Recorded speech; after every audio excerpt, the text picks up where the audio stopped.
Morning student. बच्चों, आज हम लोग हिंदी रीडर पढ़ेंगे और हिंदी रीडर में आपका पाठ 10 है और पाठ का नाम है परीक्षा। परीक्षा से तो आप समझ गए होंगे कि परीक्षा जब हम लोग देते हैं तो उसके पहले हमको क्या है, परीक्षा देने से पहले हमको क्या है, भारी परिश्रम करना पड़ता है और तभी हमारा परीक्षा जो उसका फल हमको प्राप्त होता है। हम इस चैप्टर में आज यही पढ़ेंगे। कहते हैं कि परिश्रम का फल मीठा होता है। अच्छी बात है कि परिश्रम का फल मीठा होता है, हम सभी जानते हैं। पर बच्चों, आप ये जानते हैं कि अपने लिए परिश्रम तो सभी करते हैं, पर क्या किसी दूसरे के लिए हम कभी परिश्रम करते हैं? तो इस चैप्टर में जो है कुछ ऐसे व्यक्ति के बारे में, एक ऐसे व्यक्ति के बारे में बताया गया कि वो अपने लिए तो जो है वो करते हैं, पर ऐसे लोग भी हैं जो कि दूसरों के लिए भी निस्वार्थ भाव से जो है वो सेवा करते हैं उनका, और उनके लिए भी परिश्रम करते हैं। ठीक है, तो और वो भी परिश्रम करेंगे किसी बिना फल की इच्छा के, मतलब कि उनको कोई फल नहीं मिलना है और निस्वार्थ भाव से वो सेवा करते हैं। तो हम इस चैप्टर को देखते हैं। ये चैप्टर है परीक्षा, और इस चैप्टर में जो एक जिलाधिकारी थे वो अपने जिले में जो है एक भले आदमी को तलाश कर रहे थे। जहाँ पे वो जिलाधिकारी थे तो वो सोच रहे थे कि कोई ऐसा व्यक्ति मिले जो कि काफ़ी भला हो, सज्जन हो और निस्वार्थ भाव से एक दूसरे की सेवा करते हों। और उनका ये काम था कि अगर ऐसे व्यक्ति की किसी भी ऐसे व्यक्ति की अगर उनको जानकारी मिलती थी तो क्या है, वो उनके बारे में सारी जानकारियाँ इकट्ठा करने लगते थे। जिलाधिकारी एक बार एक ग्राम सभा में गए हुए थे, और ग्राम सभा में जब वो आगे की तरफ गए तो देखा, कार से गए हुए थे, और जब गांव में जब वो पहुंचे देखा कि जो वहाँ की रोड थी वो आधी बनी हुई थी और आधी जो है अधबुनी हुई पड़ी हुई थी। मतलब क्या है, उबड़ खाबड़ रास्ता था आगे का। तो उन्होंने सोचा कि अब ये गाड़ी मैं यहीं पे ड्रॉप कर दूँ और आगे चलते हुए पैदल चला जाऊँ। जब वो आगे की तरफ बढ़े तो उन्हें रास्ते में क्या बड़ा सा पत्थर दिखाई दिया, और पत्थर वो इतना बड़ा था कि अगर किसी को भी ठोकर लगती तो उससे चोट उसको लग जाती। तो जिलाधिकारी ने सोचा कि चलो इस गांव के लोगों की परीक्षा ले लेते हैं कि इन लोगों का यहाँ क्या रिस्पांस है।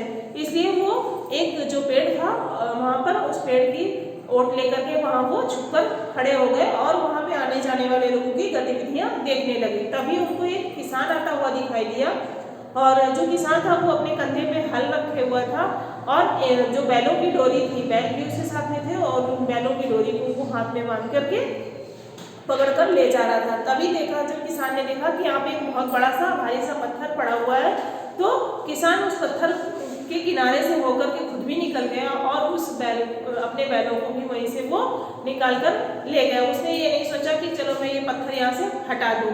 किसान को देखा कि किसान भी चले गए, जिलाधिकारी ने देखा। फिर दूसरा व्यक्ति जो आया तो वो एक दूध वाला था। दूध वाला भी अपने दूध का डब्बा लेकर के वहाँ से आता हुआ जो है दिखाई देने लगा। उसने भी, और जो दूध वाला था तो उसके सिर पे इतना सारा वजन था कि उस वजन के कारण उसका जो सिर है वो आसमान की तरफ उठा हुआ था। फिर भी उसने भी अवॉइड जो अनदेखा करके वहाँ से और किनारे से होकर के निकल गया।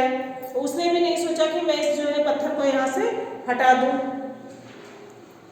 ये सारी गतिविधियाँ जो है वो जिलाधिकारी देख रहे थे। और जैसे ही वो जब आगे दूध वाला आगे थोड़ा सा और बढ़ा तो देखा कि जाकर उस पत्थर से जो है वो टकरा कर गिर जाता है। फिर भी उसने ये नहीं सोचा कि चलो मैं ये पत्थर यहाँ से हटा दूँ, और लंगड़ाता वो वहाँ से चला गया। तभी वहाँ पे किसी साइकिल की घंटी सुनाई दी।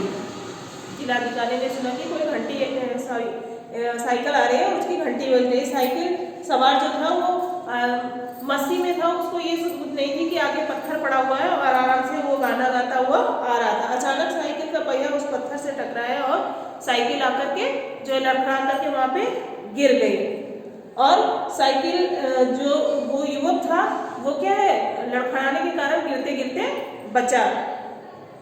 वो क्या मन ही मन बड़बड़ाने लगा, और उसने देखा कि कई दिनों से ये पत्थर यहीं पर पड़ा हुआ है, फिर भी जो अभी तक किसी ने इसको हटाने की कोशिश नहीं की। ये बड़बड़ाता रहा कि ये पत्थर यहाँ कितने दिनों से यहाँ पे है, और किसी की हिम्मत नहीं कि कम से कम इसको एक तरफ किनारे रख दे। और वो जो आलसी व्यक्ति था वहाँ से होकर वो भी गुजर गया। युवक के जाते एक बुजुर्ग सिर पर फलों की टोकरी लिए आए, वे भी उस पत्थर से ठोकर खाकर गिर पड़े। एक बुजुर्ग व्यक्ति थे आए और उनके सर पे जो है फलों की टोकरी थी।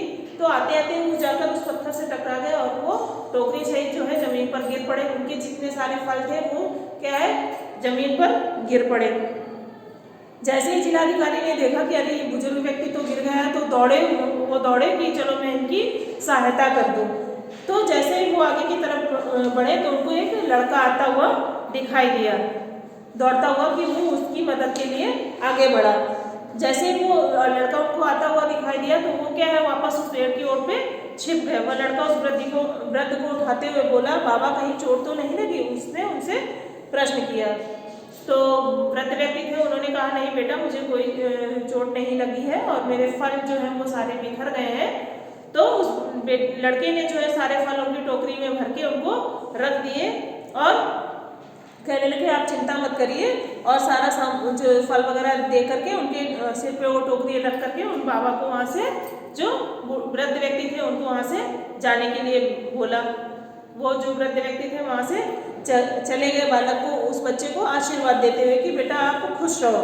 अब जिलाधिकारी ने, जो जिलाधिकारी थे वो आकर उस लड़के के पास आकर बोले बेटा तुम कौन हो? तो उसने बताया कि मैं गोपालन हूँ। उन्होंने अपना परिचय दिया कि मेरा नाम गोपालन है, और पूछा कहाँ के रहने वाले हो? तो बताया श्रीमान जी मैं ही इसी गांव का रहने वाला हूँ।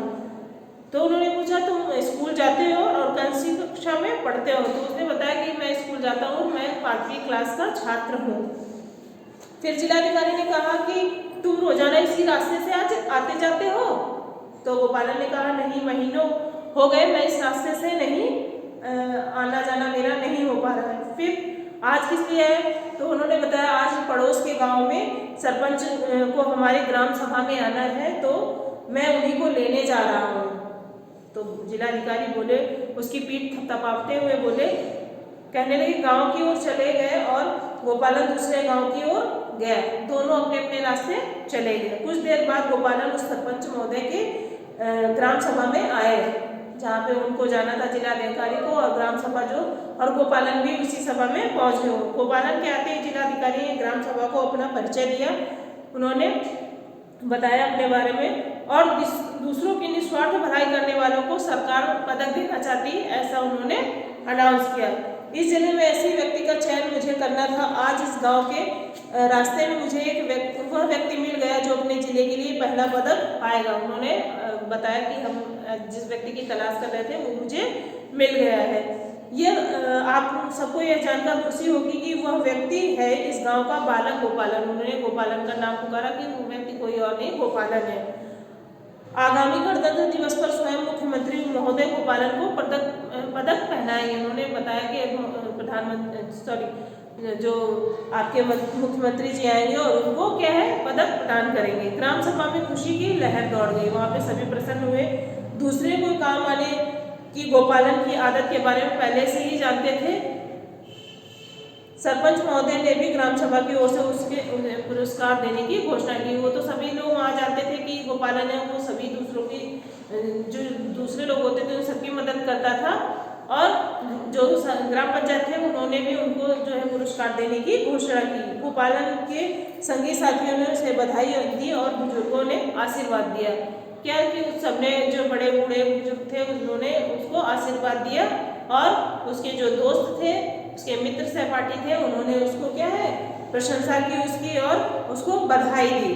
बच्चों, इस चैप्टर की से आपको, जैसे कि मैंने बताया कि जो दूसरों की सेवा करते हैं, निस्वार्थ भाव मदद करते हैं, तो ईश्वर भी उनकी हमेशा मदद करता है। इस चैप्टर की रीडिंग आप लोग घर पे करेंगे। इससे रिलेटेड अगर आपको कोई भी प्रॉब्लम होती है तो आप अपने क्लास ग्रुप में संपर्क करेंगे। Okay, thank you.